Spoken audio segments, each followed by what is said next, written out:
Kawadugo nyaka kaunti ni ma Kisumu eni jopuonjre ma bende koro to somo e skunda sekondar amano ma St Maria Obambo mayudore kar chung' od bura ma Kisumu West e kaunti ni ma Kisumu ne jobago ng'anyo mamuol, ng'anyo ma bende koro to gikwedo godo malich mokalo lokruok ma bende koro to notim, ma bende koro to lokruokno ma bende koro to dhi neno ni omagi japuonj maduong' mar skulno mano migosi Peter Wao.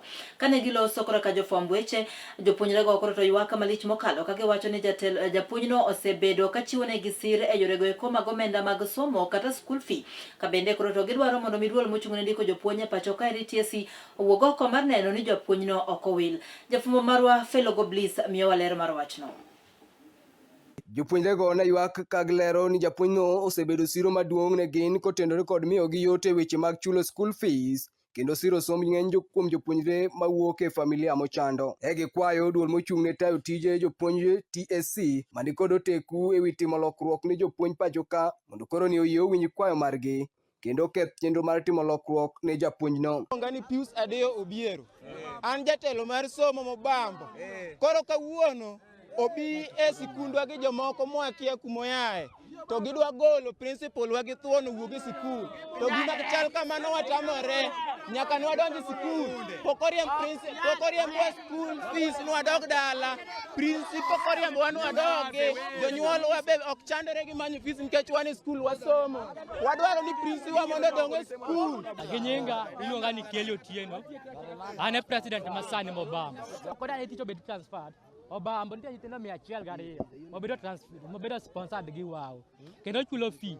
An nyaka na ye pok adok dala dhi mo school fees to pod an gi arrears be pok nodiemba to an kenda but nyithindo te pok odok dala kata kionge fee Wao kwaga gimoro amora obed gweno obed yien obed oduma emane niga fee wachulo ga kata ka janyuol nyalo titiyo nyalo bedo ne school biro to beto tidhi mbele gi somo mag wayie oyigago giko higa waenjoy ga malich. Mimi kwa majina ni Edward Kai, nasomo kwa St Max Obambo. Nimevaa ni principal nishonea walai. Una body mpya. Umemeka point. Walai body mpya. That's a pregnant bwana. Walai t-shirt yake. Ina lipo kupa neno. Moko kuom jonyuol alwora machiegni kod sikulno bende odok ne jopuonjrego kama gikwayo TSC mondo koro ne owinj ywakgi wira ni jatend skulno ma St Mark Obambo osemiyogi yot e puonjo nyithindgi kata obedo ni yutogi nok. Nyango an janyuol ma Obambo St Marks watamore gi dwol achiel ni japuonj okuog e skul ma St Marks nyaka 2028 wamakore gi nyithindo community board te wan kamoro achiel nyaka gi staff mar Obambo okuog Obambo nyaka 2028. Jaod bura mag kono Mikairo Sabuyu bende oriwore kod jonyuol kaachiel gi jopuonjrego e kwedo lokruok ma kamano. Gimotimre skundwa ma St Marks Obambo ok en gima ber. St Marks Obambo en skul mosebedo ka nyithindo nigi luor kabisa kendo nyithindo somo maber. Kendo waseneno ka results mag nyithindo bedo maber kendo medo bedo maber higa ka higa. Japuonj makoro nyocho telo ne skundno Mr. Wao osetayo skul ni maber en japuonj modong' mana gi higni 2 to retire. To sama koro nyocha sirikal owacho ni nyithindo donja skul machiegni kodgi. Nyithindo nodonjo Obambo mang'eny. Mobambo sani wan gi nyithindo mokalo 1,400 madwaro japuonj motegno, japuonj mamachua, japuonj mawinjo ywak jonyuol. To sani kana wuoyo gi Mr. Yucho, ma en commissioner ma in charge of transfers, ok otamre winjo kata wach mana wachone kaka mjumbe ma constituency mar Kisumu West.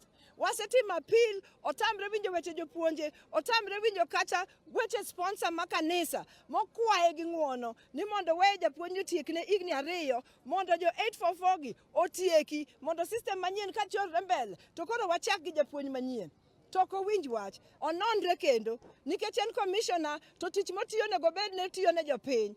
Onego bed no tiyo tich maber ne skul manyalo konyo skul. Onego bed no tiyo tich makonyo koda jopuonje. Mane momiyo en commissioner. Ok en commissioner ni mondo disrupt gik moko. Wuok e kaunti ma Kisumu ne Kala TV and Felogo Bliss.